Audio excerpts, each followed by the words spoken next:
what I want to do is I want to give the fans a perspective of,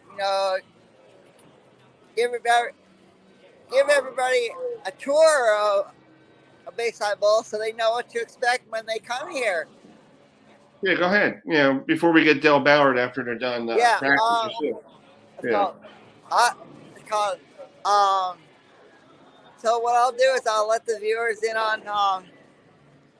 Right here is all the. It's called where you're seeing is all the TV preparation. Okay. All the. This is a behind the scenes look of all the TV stuff. This is where all the TV magic happens. This is where all of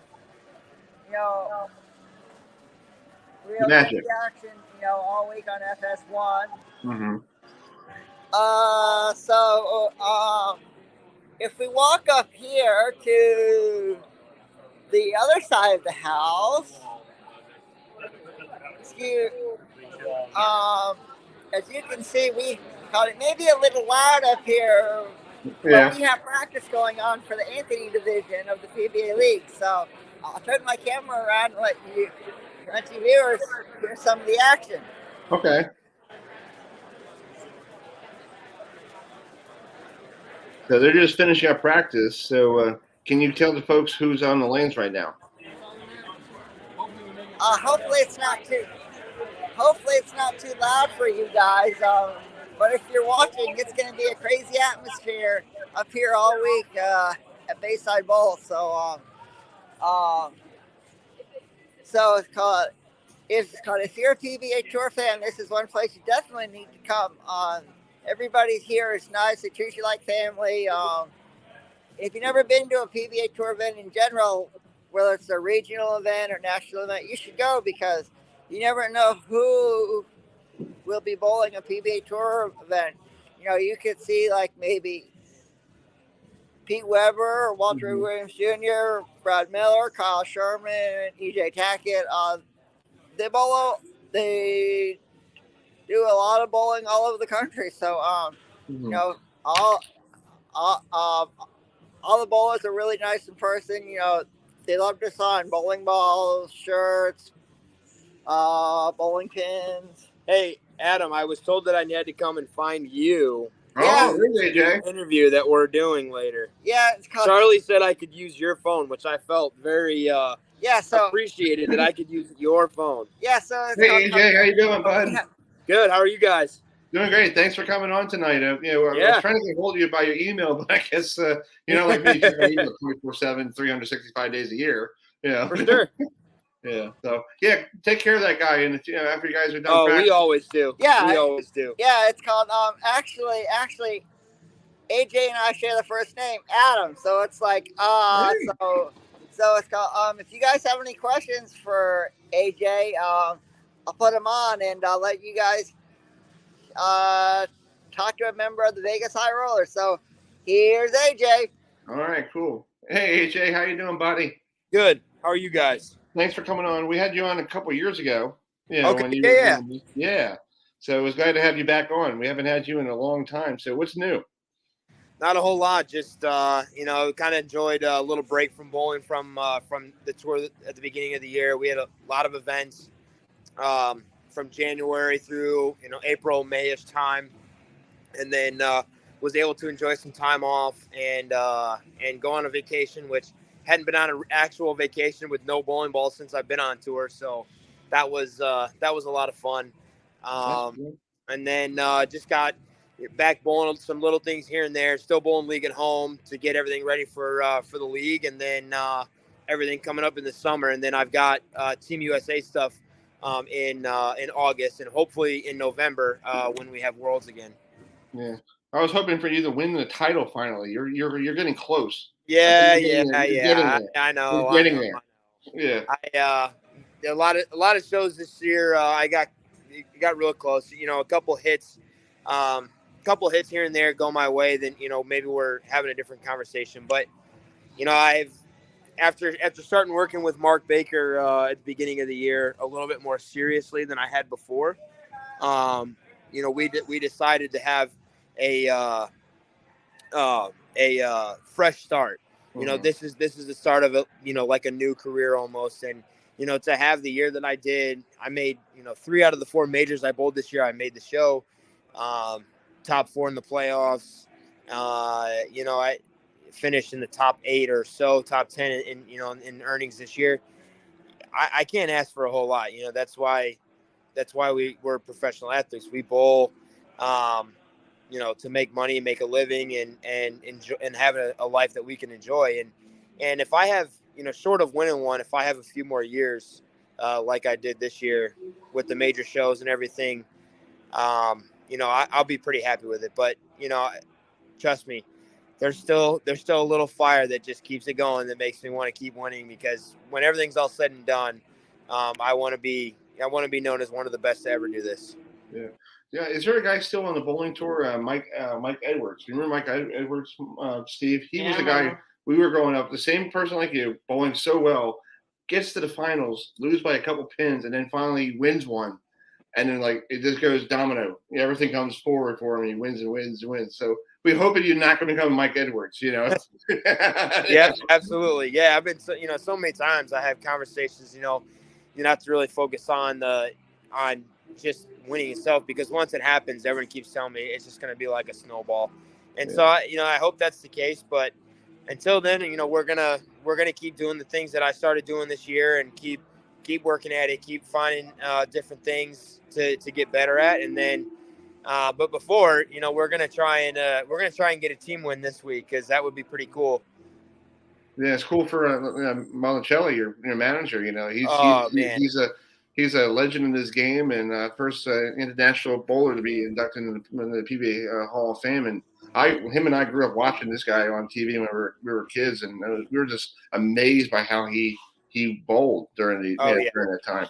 Yeah, Amleto kind of was a big pioneer of the guys that bowled on tour that really take care of themselves physically, mentally, work out. You know, they eat the right things, and, you know, do all the right things, and so that, you know, he was kind of the ones that I when I knew he was going to be our manager, you know, I had some conversations with him on how to get better at a lot of those things. And he's been great. You know, he's a great person to have a conversation with, to get you in the right mind frame to do everything. And it showed. I mean, we were a new team. Last time we ran the PBA league, everybody kind of writ us off as, you know, as a team that really wasn't going to do all that well. And we bowled for the title.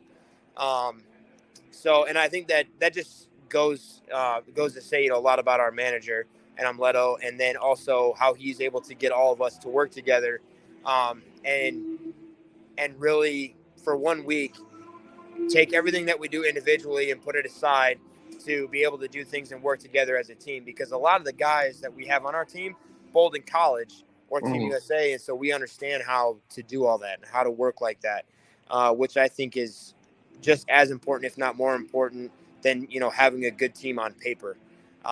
So, and Amleto's been great. We love bowling for him. He likes to get fired up, just like some of us do on the team. So it's going to be a blast. This is our first time as a team back at Bayside with him, and I think it's just going to be even better. I think they should have the managers bowl a match. You know, Monicelli, you got Holman, Howard. You got, it'd be like the old, the classic, step ladder finals back in the '80s when we were kids. You know.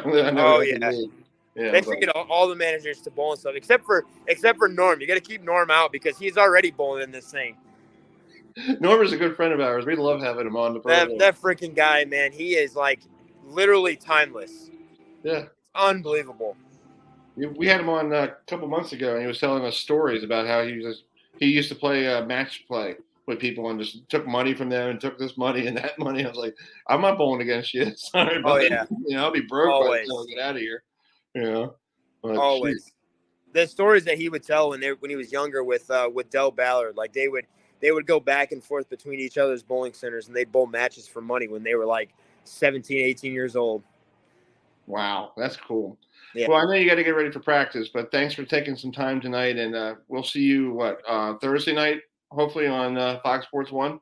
Yeah, absolutely. Tomorrow is the other side of the brackets qualifying and show. And then Thursday is when we bowl qualifying in our TV show. So hopefully things go well, and we can finish one spot higher than we did last time we ran the league. So that would we're really looking forward to this week. And I mean, being back at Bayside and what they're expecting to have this week, I've been looking forward to this for a long time. So it's going to be exciting. That's great. Well, good luck, man, and we'll talk to you soon, okay? Awesome. Sounds good, guys. Take care. All right, bring it back to Adam. Thank you. All right, Adam. So who else you got for us walking around? Who do you see?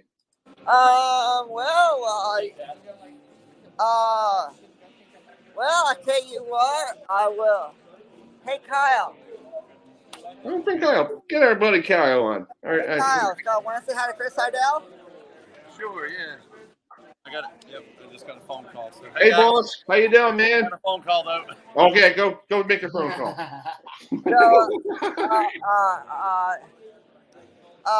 It's called. Yeah, just go around. See, look for Del Ballard. I found the big.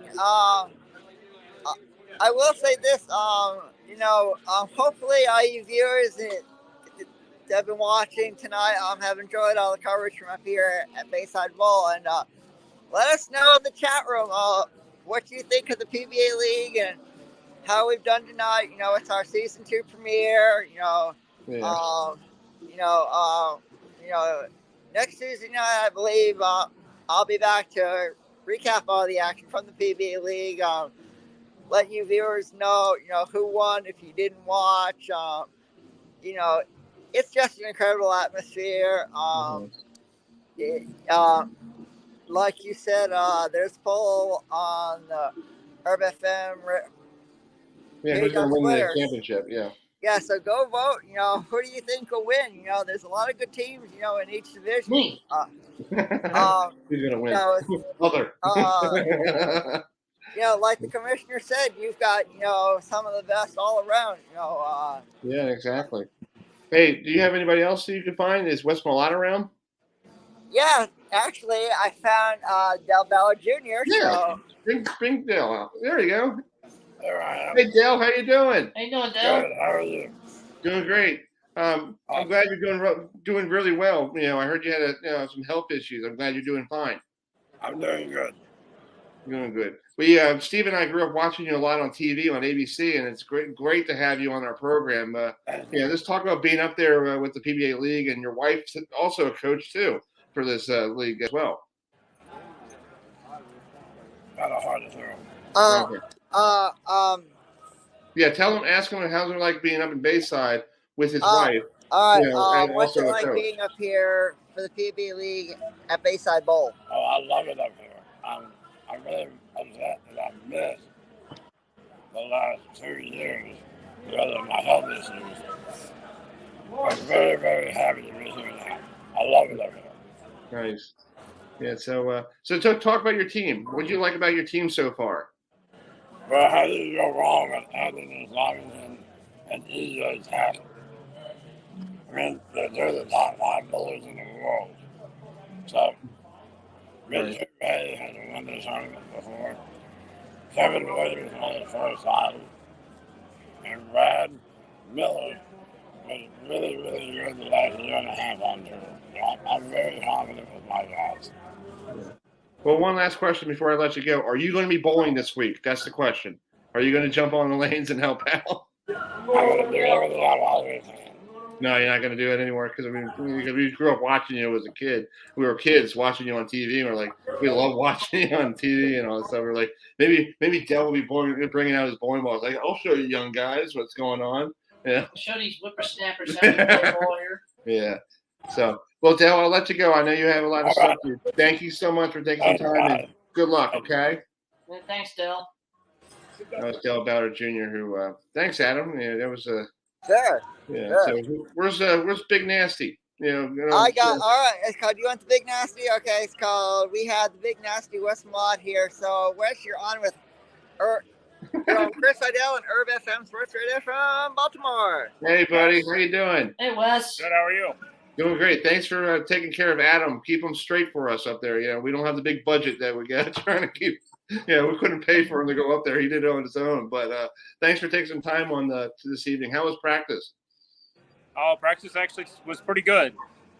Main thing is just, get out there and try some new shoes out and make sure you're comfortable. You got your feet under you and, make sure you got a couple options. And then from there, tomorrow we'll be the tale of all tales. And, the lanes are clearly going to play different. They'll be ran again. And, people will be playing different parts of lanes and, shooting spares. So they're going to play different. But all in all, felt good and had my feet under me, had good balance and feeling well. So I think we have a really good chance this week. Yeah, we haven't seen you since the King of the Lanes when you bowled with your son. That was pretty cool. How was like that bowling with your son on TV? It was awesome. It's going to be one of my top memories of my career for sure. Just to be able to have that chance, and hopefully we have many other chances as well. Unfortunately, Jordan wasn't feeling well that week, Okay. but he managed to get through it and performed well, got the nerves off, and we were just unfortunate that Chris came through and did what he's known to do, and that's double in the 10th, and we forced him to double and put the pressure on him, and he came through in the clutch, and that's why he's one of the greatest, though. That's cool. Well, talk about you. What a great year, 2022 for you, being inducted in the Hall of Fame. Commissioner Clark told you at one of the tour events that you're going to be a Hall of Famer. Has it sunk in yet that you're a Hall of Famer? Or are you still trying to figure out, wait a minute, am I a Hall of Famer? What's going on here? Is it still sunk? Has it sunken in yet? I've had moments where, it's kind of come to mind. I mean, we haven't been doing, we had the season, through, April there or whatever. Mm-hmm.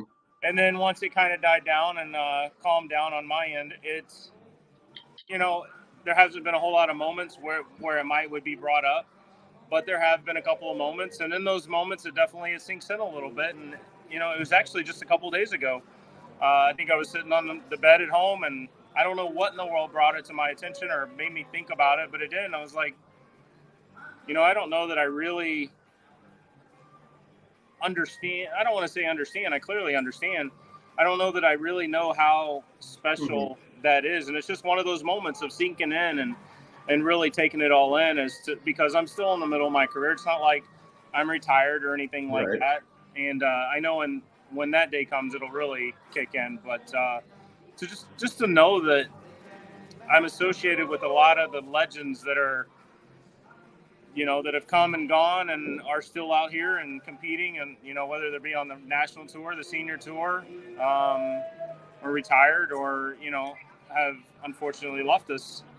It's pretty surreal to be able to know that I'm associated with those guys and I'm in the same category, and just humbled and blessed to even be able to have this conversation with you about it.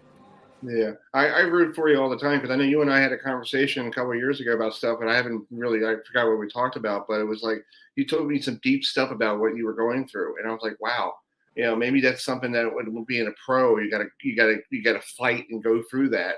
And I'm like, I was like, oh man, Wes is such a great guy. He's working his tail off to get through that threshold. So you got it. You get back, you'll get there and you'll get back to winning championships, and you'll be like, hey, I'm winning championships like I did before. Hopefully, hopefully we're not done yet. No. Obviously, first goal right now is this week to try and figure out a way to three-peat in this event. They've thrown a little twist in the format, and we're doing something a little different this year. So, we're gonna have to sit down and have a little bit different game plan and go through and figure out a way and to come out on top again. And I know we're extremely excited to be able to do it here in Portland again. Finally, be able to not just repeat, but now three-peat. And the crowd is going to be extremely electric. I knew they were. They've had 3 years to recharge their batteries. And, and from seeing some of the posts, there's going to be a lot of new people here, and they're ready to roll. So it's, just here for practice, we got people hanging out and watching, and, I don't know that we've ever had people hanging out at practice. So it's, I think they're they're hungry and they're ready to get out here and support us this week. Exactly. You got anything for Wes? Wes, just want to say good luck this weekend. Up there bowling, and hope you do well. I look forward to seeing you. I appreciate it very much, guys, and thanks for having me on. Oh, no problem, bud. We'll keep in touch. All right, sounds good. Y'all take care. All right, see you. Hey, Adam. All right, bud. Thanks for getting Wes. Just walk around, see who you got. Who's just sitting around? I know you saw you got. Oh, he might mic himself and muted himself.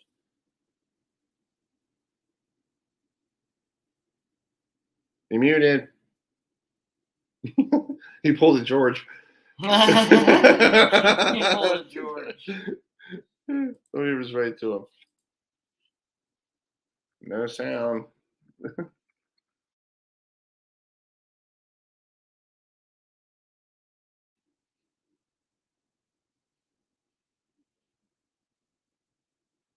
I don't know he knows if it's working or not.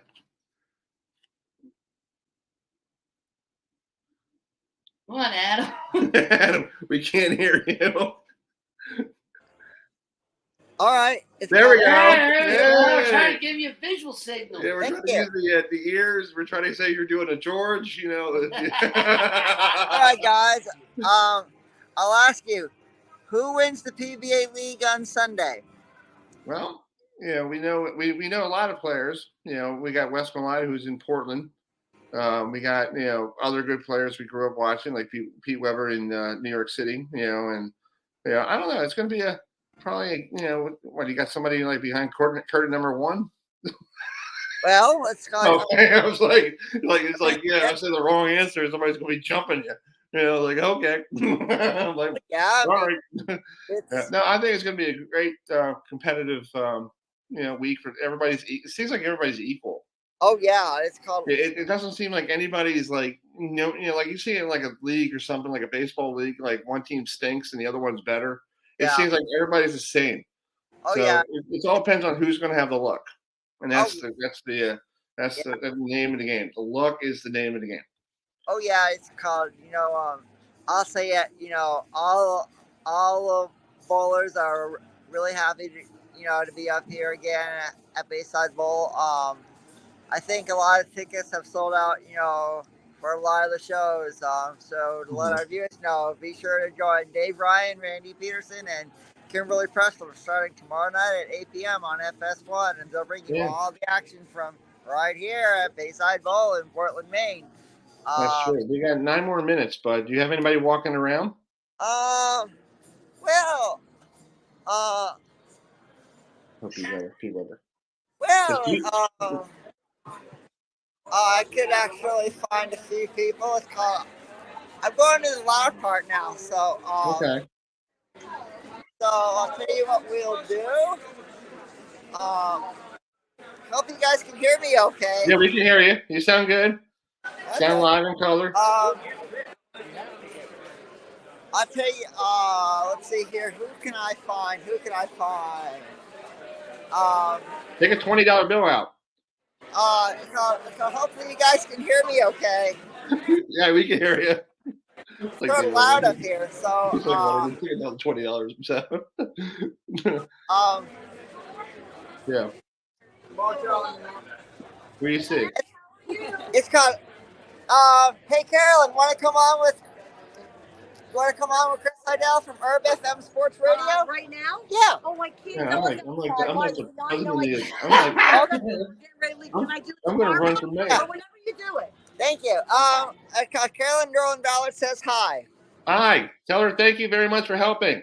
I will. It's called. She and her daughter Alyssa are about to leave. So. Okay. So I don't have much more to add. It's I hope everybody's enjoying all the PBA League. Yeah, we're doing great here. This is fun. We're having a great time doing this. Yeah. Yeah. We talked. If you just logged in, we talked to Commissioner Tom Clark, the owner and proprietor, the owner of Bayside Bowl, Charlie Mitchell, and we had Wes Malott on and A.J. Johnson and Dell Ballard Jr. Stopping by. So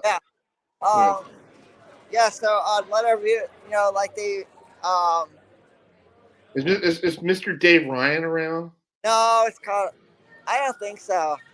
Oh, yeah. I'll probably have to give him a call later. Yeah. Yeah. Not around anywhere. I thought he'd be here. I thought he and Kimberly would be here so I could get him on camera. Oh, that's okay. They probably have to meet all that stuff tomorrow. You got. Is it Walter walking around? Kimberly, Well, when there's you Kimberly. on Herb FM Sports Radio with Chris now? Now, but I would love to take a photo real quick. Let's do that. It's called Kimberly Pressler Says Hi. Hi, how are you doing? On right now. Yeah. We're live in color. Okay. It's called. We've got the one and only Kimberly Pressler on, so it's called Say Hi, guys. Hi, Kimberly. How you doing? I'm good. I can barely hear you guys because it's very loud here. Right, exactly. It's pretty noisy. So, how are you doing? I'm sorry? How are you doing lately? I am good. Been busy, but it's been good, and I'm happy to be back in Portland. Yeah, I saw you a lot on Instagram. You had vacation. Where did you go on vacation? You went to like a ball. You went to the Dodger Stadium. You went all that stuff. You did a lot of stuff online. Well, I live in Los Angeles, so I'm very lucky to be able to go to Dodgers Stadium and go to the games. And the other day, I was able to do this thing where we went out on the field and we had a dinner there, and I got to throw in the bullpen and do all that fun stuff. So that was nice. That's cool. So tomorrow night, you guys are live on Fox Sports 1 with Dave Ryan and good old Randy Peterson. So how's it like working with those guys? They're good people. I love working with the team that we get to work with. This week we have Dave Ryan with us. Rob Stone is actually on vacation with his family. I love it. I cannot ask for a better crew to work with. On TV for the broadcast team, and everybody that we see here that gets to put the set together. It's like a big giant family, so there are no complaints here. It's awesome. Well, I know you're going to be doing your homework. Go do your homework. Get ready for tomorrow's broadcast. Thank you so much for coming on, and we'll see you tomorrow night. Yeah, thanks, guys.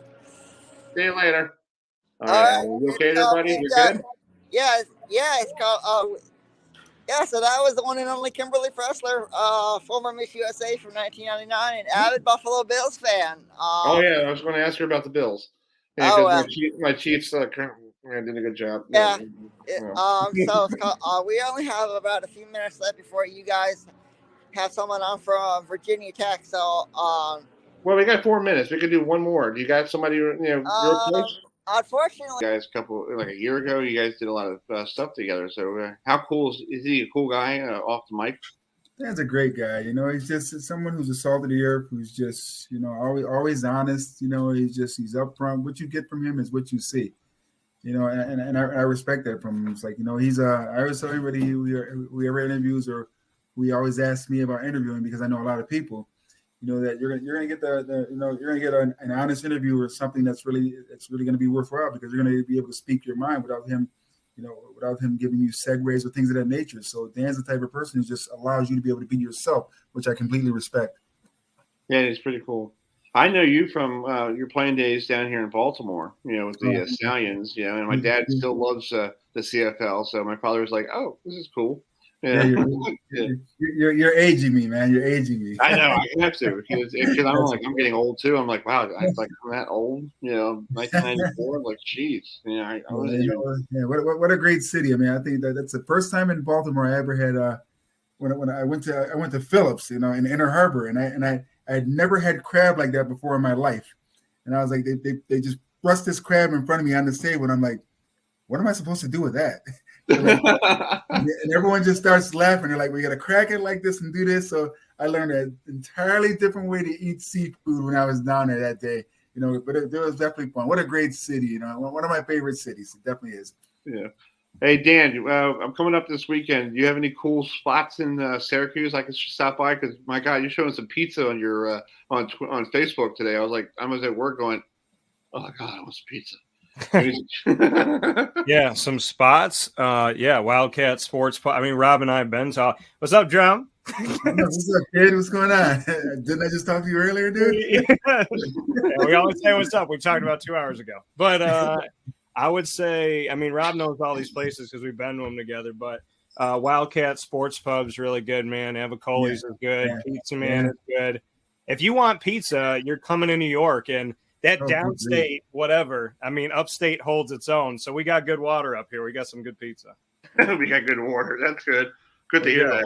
So let's talk about this game this weekend coming up. You know, a big game. Florida State coming up. Now they're ranked 23rd in the college football playoff. Syracuse for basically for 2 weeks they were ranked. You know, what high was what 16, Dan, or around that area, right? Mm-hmm. Yeah. Syracuse was up in. We got up to 16, and I prognosticated that we would drop to 22. After last week, Rob and I talked about this too, and they dropped to 22. We're 20 in the first college football playoff ranking, which was great to see Syracuse in the college football playoff ranking at all. But you lose to Notre Dame the way you did. The Clemson game, Syracuse gave that one up, but you lose to Notre Dame like that, and Pittsburgh. They played into the hand of Pat Narduzzi, did everything he wanted them to do. So they shouldn't be in the rankings, and that's my feeling on it. Yeah. Well, let's talk about this, Syracuse Florida State game. Florida State plays really well, but the last time they played up in Syracuse, Syracuse beat them. And I think I have a video of your friend, Dino Babers. Dan, you and I were talking last Friday, was his victory speech. So let's just play it real quick.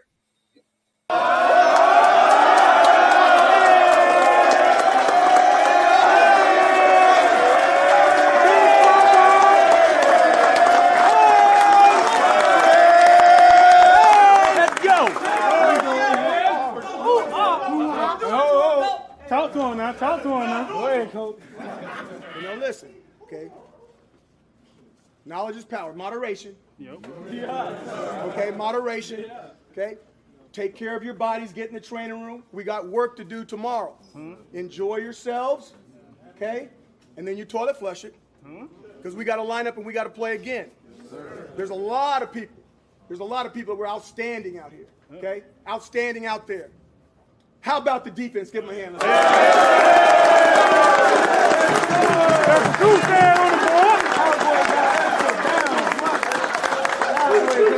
Good shit. Tell you what, and when you talk about the effort on special teams between Andre, that's not perfect. He's only at 90%. Sterling, the big bang, the big boom, trying to hit the ceiling, and Matt Keller putting it on the money all the time with all the accessories around. How about the Buckeyes?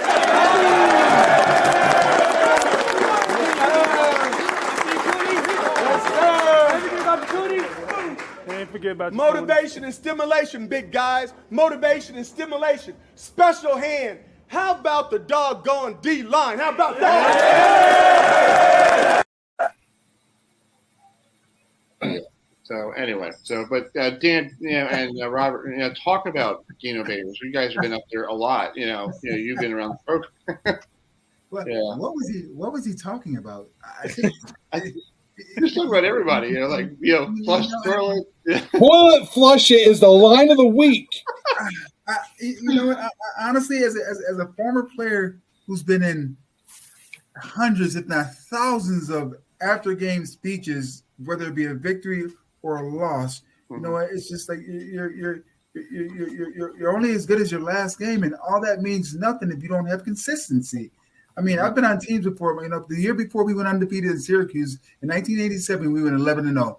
The year before that, I remember just closing out the year, we ended up on a 4 or 5 game winning streak.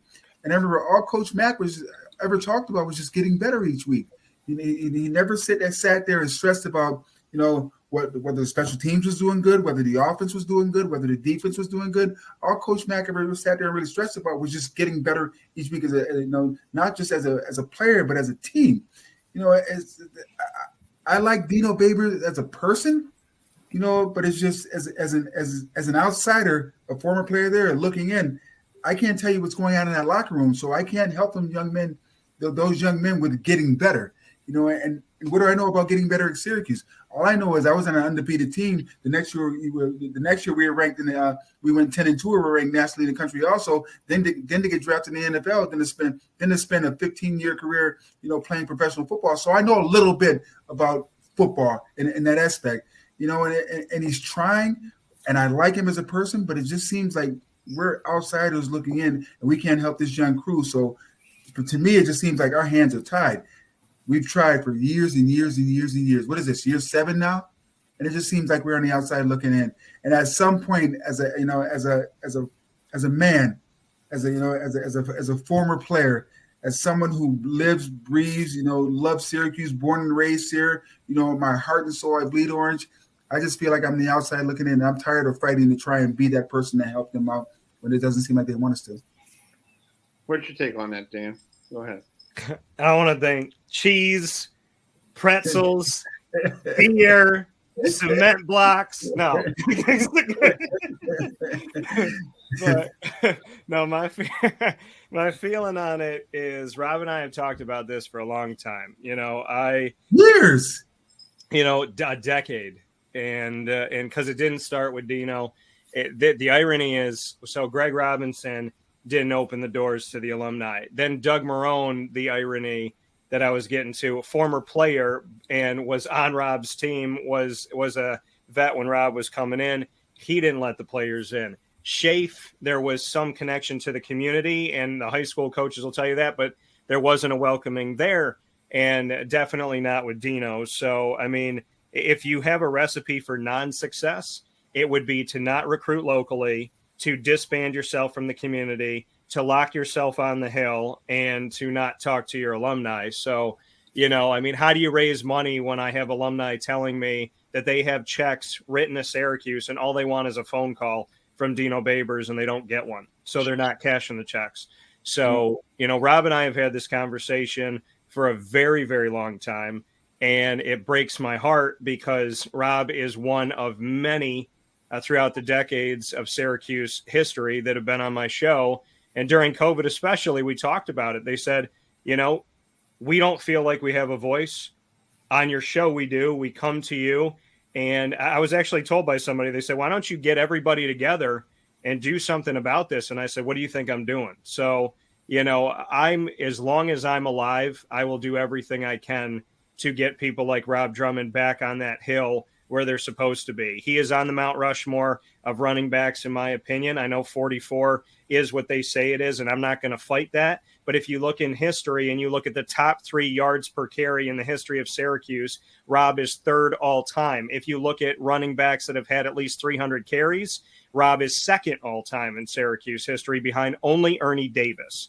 Wow. So, this man being in our community, born and raised in our community, played at Jamesville, DeWitt, played at Syracuse, came back to the community, raised a family in this community, has 2 beautiful sons that he, is a guiding light for. For him to be here, it is an asset. It's like having a literal diamond down the street, and they keep kicking that diamond further and further down the road. So I've been polishing that diamond off as best I can and letting people know who Rob Drummond is and all these people are, because the world deserves to have Syracuse football connected to Syracuse players that built this program. And I don't know how you will ever succeed in keeping a bridge alive if you keep blowing it up. And this bridge has blown up to the point where the best days that Syracuse alumni have, as Rob and I know, are in the parking lot by ourselves with the alumni. And they've been nice enough to welcome me. But the best parties Syracuse alumni have are outside of the dome, down the hill, in a parking lot. And I'm sitting there with the 87 undefeated team and nobody wants to talk to them. So what do I think about it? It's wrong. It's 1,000,000% wrong. That was crazy.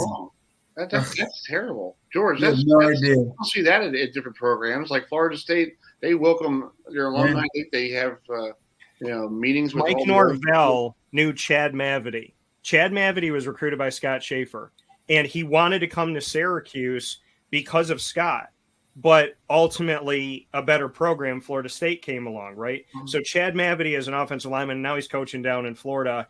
Chad Mavety told me when he walked onto campus, Mike Norvell had just been hired. He walked onto campus. Mike Norvell walked up to him, knew him by name, and knew the years that he played. He didn't recruit him. He was there well before him, and Mike Norvell knew who he was. Wow. Dino Babers didn't know who Joe Morris was. No, he did not. Really? No, he knew who Joe Morris was. He did not know George Morris went to Syracuse. Yeah. He's an all-time, giant great, George. Joe Morris has been on campus one time in how many decades, Rob? And Marvin Graves told me flat out he hadn't been to Syracuse. When I saw him at Syracuse a couple of years ago, he had not been to Syracuse since he played there. I mean, John Flannery just came back for the first time in forever for the first game of the season against Louisville. It's been a very heartbreaking thing to want to see this program succeed. I have a great relationship with Dino, but all I ask Dino to do is to look at a guy like Rob and say, you know, do you go to people that are bald and say, hey, how's this hair care product? No, you go to the people that used it and kept their hair. Well, here's a guy who's used the Syracuse product, went to the NFL, went to the CFL, played 15 years professionally, won multiple championships, and he's educating the youth of today. And Boston College, UConn, Rutgers, Indiana, call him. But the school down the street never asked Rob his opinion. And let me tell you something. There's a guy named Servassier Dennis that plays in the ACC right now, and He's he all didn't over get the an offer paper from right now. Syracuse. Yes. Yeah, didn't even get an offer from Syracuse. He's a Yeah, captain. He played in the New Year's Six Bowl, and he's an ACC champion. But he wasn't big enough, and he wasn't good enough to play at Syracuse, allegedly. Go ahead, George. You got a comment on this one. Go ahead. Oh, there's a common theme here. Okay, it involves a dome. Okay, I cover Notre Dame sports, and when BK was here, it was the exact same thing. Rob, I interviewed Jerome Bettis. He had been on campus numerous times. Their '88 championship team never invited to come in, talk to the guys. Never invited Lou Holtz. If there's anyone that you're going to invite into your locker room, it's going to be Lou Holtz, right? Lou Holtz, yeah, of course. A situation like that, it becomes toxic because it's not about the team. Exactly. It's about the coach. Exactly. And it's not about the coach. It's about the students. It's about the student athlete. Come in there, get an education, play some football, hopefully get a chance to go on to the NFL. But you're not making it for them the full experience that it could be. I agree 100%. Wow. So I'm going to go up there Saturday to an environment that basically all the alumni are sitting down there in a McDonald's, you know, and basically we're grilling out. We're making good food. Ben Larson turned out to take care of that. You're not getting DoorDash. Rob, let me ask you a question. Because this, you know, you guys are all bringing this up, so I got to say this to Rob based off of what was just said. You talk about coaches, it's about the players, right? And it's not about the coaches. Rob, when the coach gets a raise, why does he get that raise? It's because of who? Because of the players. Absolutely. Because of the players. So why are those players not welcome back? I mean, Sean Tucker's going to have a rude awakening when he leaves Syracuse. They'll probably never call him again. Sean Tucker's not. I mean, you heard it from me. You heard it here from me first. At the rate they're going right now, Sean Tucker will not be back next year. Why would he come back? His status is dropping. Right? You know, he's All-American and everything last year, and he's not getting the carries. They're starting to stack the box, and everything is going. Why would he come back? Honestly, why would he? And he's a kid from really 10 minutes right down the road here. He's in Maryland, Maryland.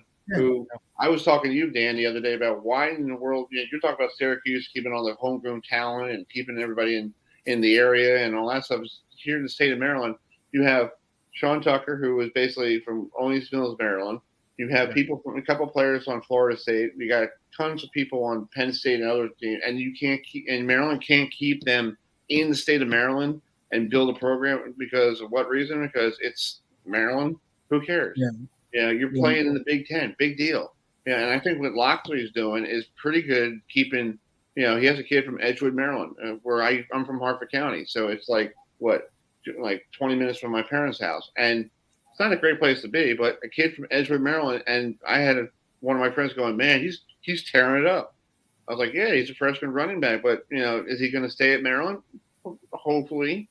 But if he might enter the transfer portal and go somewhere else because they want to be exposed a little bit better for your stock, you know, for the NFL draft. Hey, Chris, that's a good point. You just made a great point. People complain about when kids go into the transfer portal, okay? But coaches can leave when they want, right? But then they'll also say nowadays that the kids are greedy because of the NIL stuff. Yeah, The coach. I heard this phrase the other day, and I'll say it: people leave because of toxic managers. Right. Yes. Yeah. It's when there's a that's the situation that's building. Yeah. Syracuse, well, I'll put it to you like this: Syracuse led the ACC in transfers this past year, and I think it was around 20. And they always say if there's a mass exodus, it's not the place, it's the management. So yeah. Wow. So what does Syracuse got to do? Because now Dino Babers could go into the office and say, look, the season's going to be what? You're right now 6-3. Yeah. And we're going. If we keep winning, we have 2 more games. We have a home game against Florida State. We got to go to Wake Forest. We got to play. I think Boston College, right? The last one of the year. Yeah. And Chapel Hill. And then you go, my team actually was in the college football playoff for 1 week. I deserve a raise. Is Syracuse? And I feel like, to me, Dino has been there too long, and I feel like the information is getting really bad. It's almost like Buck Showalter. Dan, he was in Baltimore for 7 years. Too long, because he's good for 3 years, and then his message starts getting sour, and it's getting redundant, and it's like, okay, same thing with Brian Kelly. George, he was there, and the same thing every year. It's like, Brian, you can't win the big one now. You go off to LSU. Okay, you beat Alabama. Good for you, buddy. But you couldn't do that in Notre Dame, really. Transfer portal. The staff has never stayed the same in any of the years that Dino's been here. So coaches leave, players leave, and if you back into a bowl game, your fan base is not traveling. They will watch it on television on December 17th or whenever you play. If you walk backwards into this thing, listen, Florida State is coming in here, and I said this. I have known Mike Norvell for 7 years now, at least. I told Florida State fans that they could sleep on their pillow sweetly when he was hired, because he's going to recruit. He's going to put guys in the NFL. He's got a ton of guys in the NFL. And Rob, being a running back, I think there's 5 or 6 running backs from Memphis in the NFL right now. And they're not just in the NFL. They're either starting or they're in the 2 deep. Right. So I fully expect Florida State to come in here like they had come in the past under Jimbo and try to put up 50 in the Dome. Wake Forest, Dave Clawson is one of the greatest, if not the greatest coach in the ACC when it comes to second half adjustments against Dino Babers. Watch every second half he's had against Dino Babers for the most part, especially in recent history. And Jeff Hafley, Boston College has kind of fallen off, right? Because they're supposed to run the ball and play good defense, like those Syracuse teams of old and the Pitt teams continue to do. Mm-hmm. Well, BC's trying to change who they are. We saw Georgia Tech try to do that. That didn't work. BC is a shot for Syracuse, right, to get that victory. But ultimately, Wake Forest and Florida State can score a ton of points, and Syracuse's offense has done what in these last 3 weeks?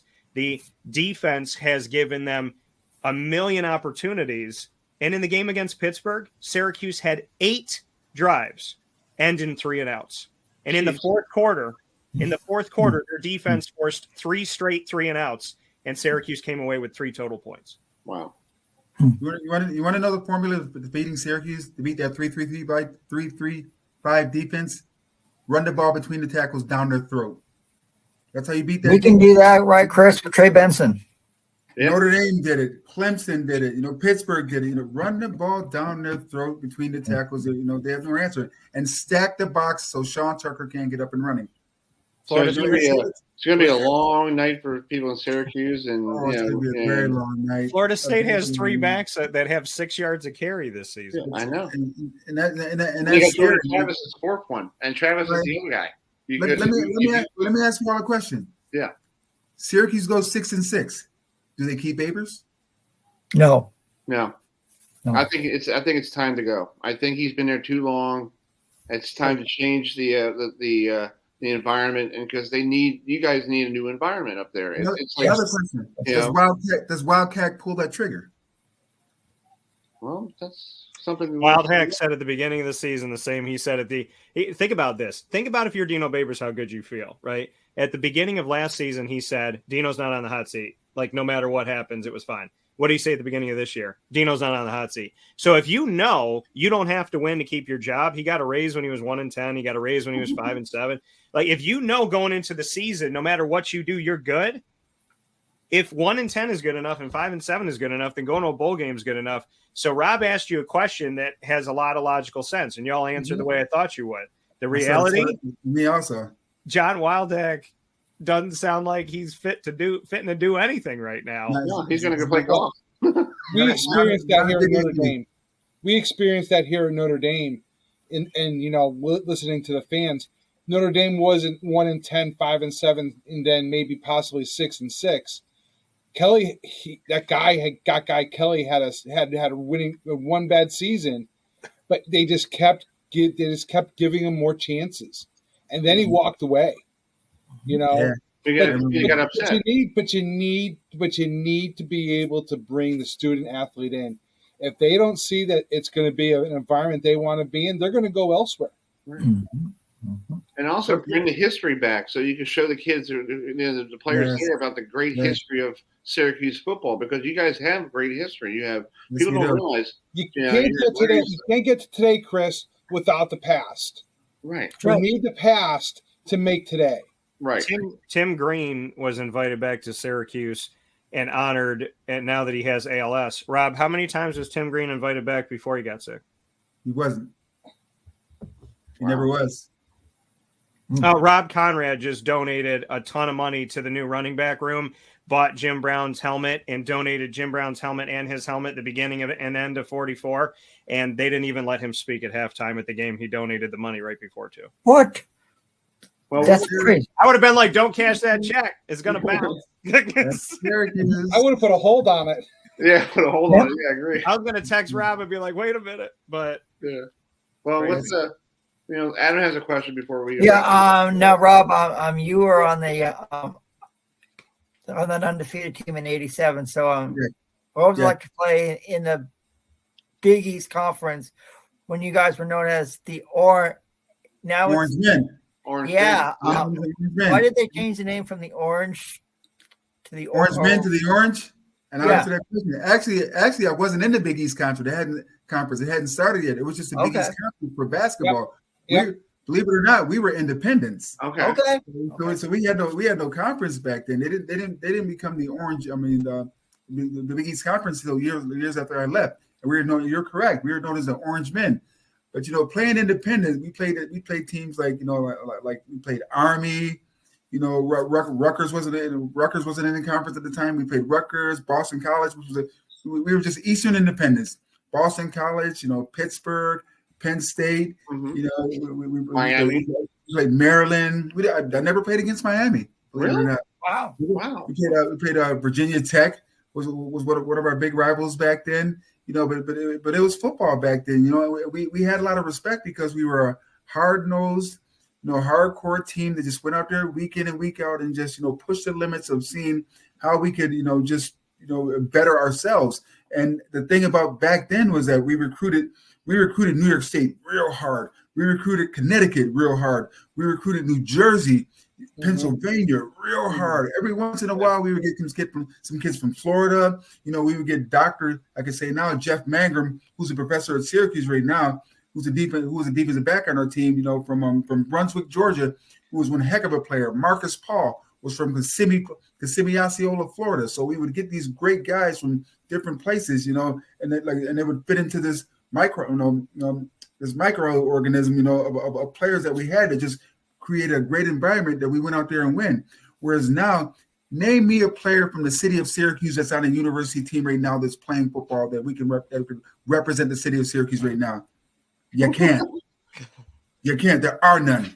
We may be the only Division I college university that has a major Division I college team that doesn't have a local kid in the squad. Wow. That's crazy. And when Steve Adazio made a bowl game every year except for one at Boston College, he not only recruited Central and Upstate New York, but about 70% or more of his roster. I would say 70 to 80% was from the state of Massachusetts, and almost the entire roster was from the Northeast. They had one guy from California, one guy from Florida, one guy from Texas, one guy from overseas. But on their roster of 85, if you went back and looked at his years, it was Massachusetts, New Jersey, New York, Pennsylvania, Maryland, that area. I mean, that's Vermont. That's what he did. And I will go down and say this over and over and over again. He's at Texas A&M right now working for Jimbo Fisher, and so is his son Louis. Steve Adazio is one of the greatest recruiters when it comes to Syracuse and Central and Upstate New York, and he was an assistant here. Paul Pasqualoni continued to recruit here when he went elsewhere. Everybody that left here, Randy Etzel continued to recruit here when he went elsewhere. Mike Hart continued to recruit here when he went elsewhere. The people in this community that have either served as coaches here or grew up here, they continue to recruit. Andre Fontenette, Rob, he's not that far away. Nobody recruits his guys. Yeah, nobody recruits his guys. D. Brown is out. I mean, you look at D. Brown and what D. Brown has done in his history. You look at Antoine Bailey as coaching. Nobody's recruiting his guys. I mean, it's absolute insanity that there are Syracuse former players and they have high school teams in the D.C. area, in New York, up and down the East Coast, and they'll call Florida, Georgia. They'll literally call the school and say, I got 2 guys for you. And one of the players called me up and he goes, I don't even get a call back. Nope.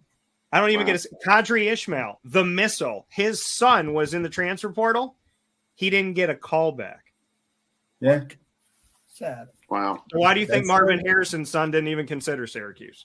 Why do you think Kevin Johnson's son isn't here anymore? Right. Sounds like I'm going to do some investigation on Saturday here, George. A little special. Rob and I have been turning over almost every rock. We got 2 left. I guess I got to spend some time up there on Saturday and trying to find out what's going on here. A little CBS special report here, you know. You just need to smoke some. We need to smoke some cigars and have some burgers. That's what we need to do. That's go to Dinosaur Barbecue, right? Right, Dan? Yeah, there is. Yes. Here's the key, though.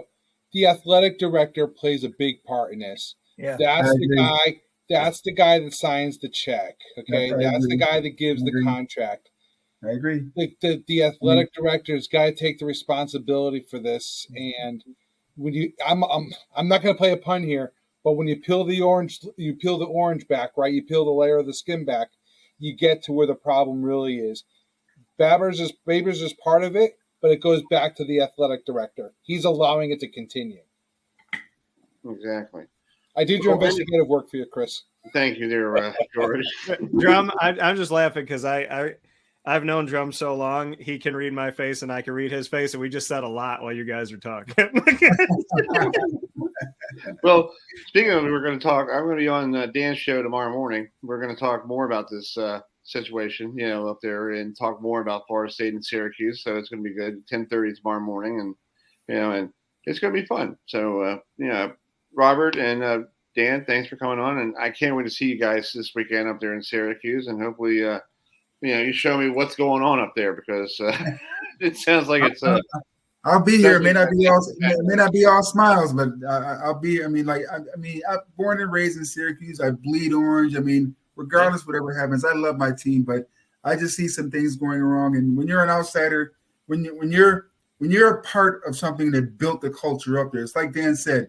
I mean, my goodness, I'm mentioning the same name with Ernie Davis, Jim Brown, Floyd Little. I mean, and I still can't be a part of the conversation to try and make not just my university but my hometown better.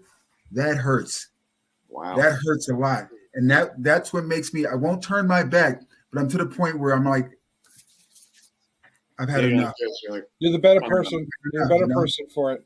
If I can say one thing while Rob is on the screen here, and Drum, I'm not saying this because I would say this at any time, with or without you on the screen, but take football away, right? Take all the statistics away, take Rob's career away, take everything he's done away, take the undefeated season away.